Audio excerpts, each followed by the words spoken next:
ایک صاحب نے اعتراض کیا کہ میں نے اس دن کوئی بات وہاں کی تھی تو ہمارے یہ سنی حضرات بھی بعض جو ہیں بہت تنگ نظر ہیں. مجھے افسوس ہے. سنت کا یہ مطلب نہیں ہے کہ آپ سن ہو جائیں، بے حس ہو جائیں. سنت کا مطلب ہے کہ آپ وسعت پیدا کریں، فکر میں بھی، سوچنے میں بھی، ہر چیز میں فکر میں وسعت پیدا کریں.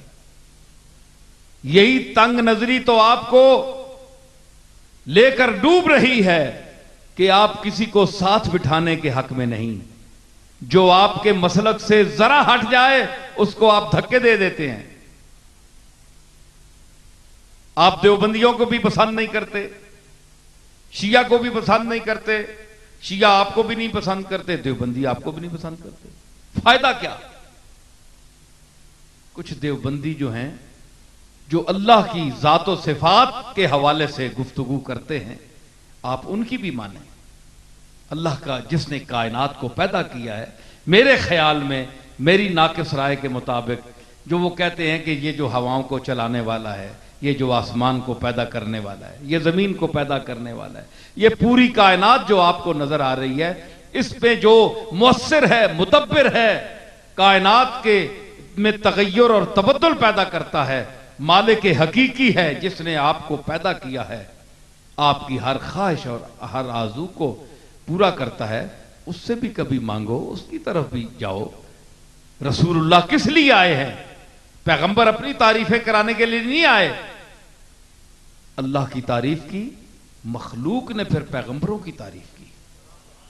کیوں کہ جو بڑے آقا کی تعریف کرنے والے ہیں پھر ان کی بھی لوگ تعریف کرتے ہیں کہ یہ بھی قابل تعریف ہیں جنہوں نے وہ ذات ہمیں دکھائی جو عقل و حواس سے اونچی ہے، جس کو سمجھنے کی ہمارے اندر جرت ہی نہیں ہے. تو دنیا پھر رسول اللہ کی نعت بھی شروع کر دی. حضور نے یا کسی نبی نے اپنے آپ کو اس لیے نہیں کہا کہ آپ ہماری نعتیں پڑھیں، یا حضور نے کوئی یہ محفلیں آراستہ کی ہوں کہ جس طرح ہم نعتیں پڑھتے ہیں اسی طرح حضور نے، اللہ نے تو ان کا منصب یہ بیان کیا، الذین یبلغون رسالات اللہ، جس طرح میں نے آیت پڑھی کہ جو اللہ کے پیغامات کو پہنچاتے ہیں. یہ ہے منصب رسولوں کا. اور آج بھی جو اس پیغام کو پہنچا رہے ہیں علماء کرام، علماء خیر، میں نے کیا کہا؟ علماء خیر، وہ جو پیغام پہنچا رہے ہیں وہ اللہ کے حکم کے مطابق رسول اللہ کے اس مشن کو زندہ کیے ہوئے ہیں. ان لوگوں کو بھی آپ قدر کریں.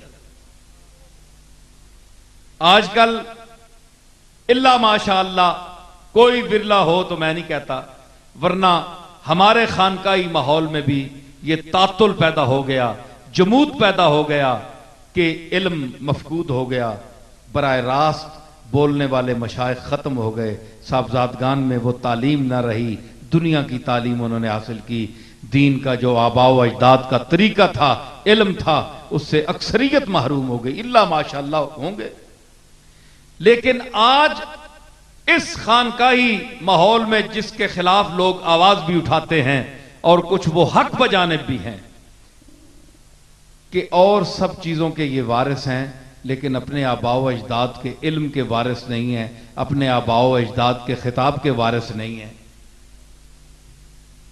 کہاں تک مولوی بیچارے ان کی ڈیوٹی دیں؟ مولویوں نے اپنی ڈیوٹی بھی دینی ہے، اپنی مسجدوں میں بھی بولنا ہے. تو یہ خود کیوں نہ بولیں؟ خود بولنے کے لیے پہلے علم حاصل کرنا پڑتا ہے، یہ انہوں نے کیا نہیں. تو اب مولویوں کی بیساکھیوں کے سہارے چل رہے ہیں. تو اب یہ مولوی بیچارے رہ گئے ہیں جو دین کا کام کر رہے ہیں آپ کے سامنے. سمجھ آئی؟ جو کچھ بھی ہیں. خانقاہوں میں مجاور رہ گئے یا گور کن. علامہ اقبال نے کہا تھا نا، یا مجاور رہ گئے ہیں، اپنے باپ دادا کی قبر کے پاس غلہ رکھ کے بیٹھ گئے اور غلے کی کمائی کھانے والے ہیں. ٹھیک ہے؟ تعلیم کوئی نہیں، علم کوئی نہیں. جو اندر دفن ہے وہ بندہ جس نے دین کی خدمت کی ساری عمر، علم حاصل کیا، علم پھیلایا، فیضان پھیلایا، اس کا وارث کوئی نہیں ہے. اس کی وجہ سے جو پراپرٹی بنی ہے، پیسہ آتا ہے، اس کے سب وارث ہیں. تو آپ بتائیں کہ پھر آپ کا دل مطمئن کون کرے گا؟ آپ خانقاہوں میں کس لیے جائیں؟